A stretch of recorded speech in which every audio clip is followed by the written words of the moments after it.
Ignore करने की कला विकसित कर लीजिए। देखिए, इस जिंदगी में इतने तनाव है, पहले बहुत तनाव है, तनावों को आमंत्रित मत कीजिए। इतने मोर्चे पहले खुले हैं और मोर्चे मत खोलिए अपनी तरफ से। तैयारी पर फोकस कीजिए, जो जरूरी है जिंदगी में वो सब करते रहिए। अनावश्यक युद्ध मत लड़िए और अपनी इमोशनल स्ट्रेंथ को बचा के रखना है। वो तभी होगा जब आप बहुत सारी चीजों को इग्नोर कर सकें।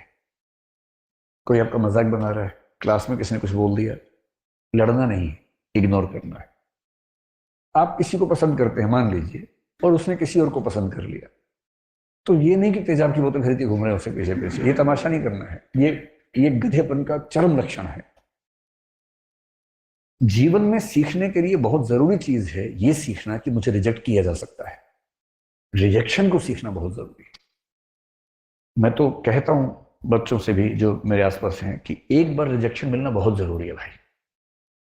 तुम किसी भी लट्टू बने बने घूमो, उसको बोलो और वो कहे कि I am not interested in you, ये झेलना बहुत जरूरी है। इससे आदमी के पैर जमीन पे रहते हैं। लेकिन इस वजह से रिजेक्ट मत करना दूसरों को कि मैं तो सिखा रही हूं, मैं तो सिखा रहा हूं, ऐसे नहीं है। वो तो अपना फैसला अपने हिसाब से करना चाहिए, लेकिन रिजेक्शन का दर्द, और उस दर्द को, अब जैसे किसी ने रिजेक्ट किया, आपके पास तीन तरीके हैं। एक तरीका है आप कहें कि छोड़ूंगा नहीं, अब मैं रात दिन तेरे बारे में ही सोचूंगा, अब मैं सुबह अपने घर से उसी टाइम निकलूंगा जब तू निकलेगी या तू निकलेगा, वहीं वहीं जाऊंगा जहां जहां तू जाएगी या जाएगा। मैं तेरा बॉडी गार्ड हूं, अब से सुबह तेरे पीछे पीछे आऊंगा, शाम तक पीछे पीछे घूमूंगा, क्योंकि मैं बेरोजगार हूं और मेरे दिमाग में इतनी आजादी नहीं है कि मैं कुछ और सोच सकूं जीवन में। मैं तुम्हारा बंधुआ मजदूर हूं, मैं तुम्हारा गुलाम हूं, मैं तुम्हारा स्लेव हूं। और ऐसे ही मूर्खों ने ऐसे गीत लिखे, जो तुमको हो पसंद वही बात कहेंगे, तुम दिन को अगर रात कहो रात कहेंगे। अजीब बात है भाई, तुम दिन को रात कहो मैं भी रात, मैं गधा हूं कि मैं रात कहूंगा दिन को यार। वही साहिर वाली बात, ले दे के अपने पास एक नजर ही तो है, क्यों देखे जिंदगी को किसी की नजर से, हम अपनी नजर से देखेंगे, क्यों किसी के पीछे पागल होंगे। भाई आपको कोई अच्छा लगा, आपने कहा, उसने मना कर दिया, बात खत्म हो गई। पूरी ग्रेशियसनेस के साथ, पूरी डिग्निटी के साथ रिजेक्शन को एक्सेप्ट कीजिए कि चलिए ठीक है, आपने मुझे मना कर दिया, आई एम सॉरी, आज के बाद मैं कभी आपको परेशान नहीं करूंगा। हाँ, याद रहेगा, और जीवन में कभी मिलेंगे तो मित्र की तरह मिलेंगे, दोस्त की तरह मिलेंगे। ये कह के ईमानदारी से हट जाइए, इसमें क्या दिक्कत है। दूसरा तरीका यह है कि जैसे एक फिल्मी गीत में कहा गया, तुम मुझको न चाहो तो कोई बात नहीं, किसी और को चाहोगी तो मुश्किल होगी। अरे यार, तुम ठेकेदार हो क्या? तुम मुझे नहीं चाह रही, कोई बात नहीं, जिंदगी भर कुंवार बन के रहो, कुंवारन बन के रहो तो ठीक है, किसी और को चाहा तो मैं नाराज हो जाऊंगा। मैं अलाउद्दीन खिलजी हूं क्या?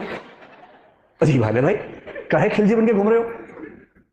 इससे अच्छा क्या है, चलिए कभी आप किसी और के साथ होंगे तो मैं बधाई देने के लिए आऊंगा। अगर आप सच में उससे प्रेम करते हैं, आप तो दरअसल खुद से प्रेम कर रहे थे, आप अपनी ईगो से बाहर निकल नहीं सकते। आप कह रहे हैं मुझसे प्रेम नहीं करती, कोई बात नहीं, इतनी आजादी दे रहा हूं, किसी और से किया तो और निकाल दूंगा। ये आप इससे प्रेम कर रहे हैं, ये इसको वस्तु समझ के कब्जा करना चाह रहे हैं इसके ऊपर, आप ठेकेदार हैं इसके। ये ठेकेदारी अगर मन में आती हो, उसको मन से निकाल दीजिए, एक कायदे का इंसान बनिए।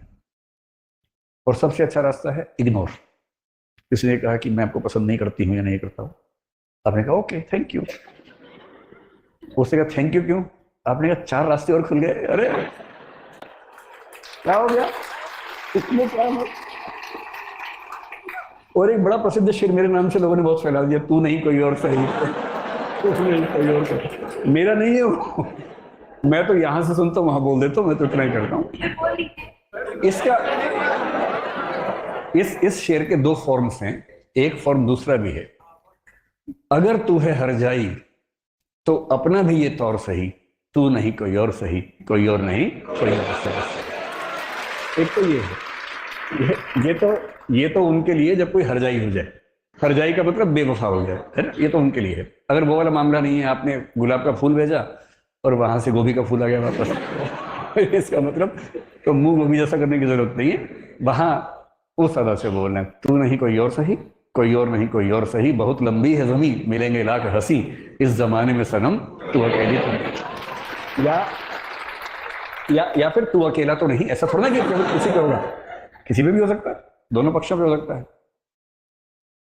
इग्नोर करना सीखना है, कोई बात नहीं, और 2 दिन बाद कोई आपसे पूछे, यार तूने कार्ड दिया था, उसने तुझे रिजेक्ट कर दिया, कैसा लगता है? और आप कहें कौन? आपने कहा परसों उसने रिजेक्ट किया। किसने? उसे नाम बताया? बोले हाँ ऐसा कुछ हुआ तो था शायद। यार डिस्टर्ब मत करो, I am in relationship with someone else. क्या टेंशन लेनी है? वही व्यक्ति सामने से आ गया, उसने कहा आप कैसे हैं? आपने मैं तो ठीक ही रहता हूँ। अब क्या होता है? अब और तब क्या होता है? नहीं मैंने 2 दिन पहले आपको मना किया था। अब हैं कौन? अच्छा अच्छा, हाँ चेहरा देखा वो लग रहा है। लोड नहीं लेना है एकदम जिंदगी में, इग्नोर करना है। और दूसरे लोग आपके बारे में 4 बुरी बातें बोले, टेंशन मत लो। मेरा तो तकिया कलाम हमेशा से है, दूसरे मेरे बारे में क्या सोचते हैं, अगर ये भी मैं सोचूंगा तो वो क्या सोचेंगे? सोच लें, कम से कम सोच तो रहे मेरे बारे में, तुम्हारे बारे में सोच भी नहीं रहे। अगर कोई बोले ना कि तेरे बारे में ऐसे बात चल रही थी, अरे बात तो चल रही थी, तेरे बारे में तो बात भी नहीं चलती भाई, मेरे बारे में बात चलती है। आप मुझे प्यार करो नफरत करो, इग्नोर नहीं कर सकते, ये क्या छोटी बात है? मतलब खुश रहने की वजह ढूंढनी पड़ेंगी जिंदगी में, वो कोई आपको देगा नहीं। और जिसने इग्नोर करना सीख लिया उसकी जिंदगी बड़ी आसान है। अपने इमोशंस को मैनेज करना अगर सीख लिया, इमोशंस को मैनेज करने का मतलब क्या है? मैनेजमेंट ऑफ इमोशंस का मतलब क्या है? जब जब डीमोटिवेटेड हो, खुद को मोटिवेट करने की क्षमता। मोटिवेशन के लिए ये नहीं करना कि ठेकेदार ढूंढ रहे हो बाहर जाके, जी मुझे मोटिवेट कर दो प्लीज। कुछ मोटिवेशन के ठेकेदार होते हैं, वो आपके अंदर पंप से हवा भरेंगे, आप गुब्बारा बन के उड़ेंगे, आपको लगता है सारा जहान मेरा है। तब तक हीलियम निकल गई, वो गैस निकल गई, हवा निकल गई, और सब धम से नीचे आते हैं।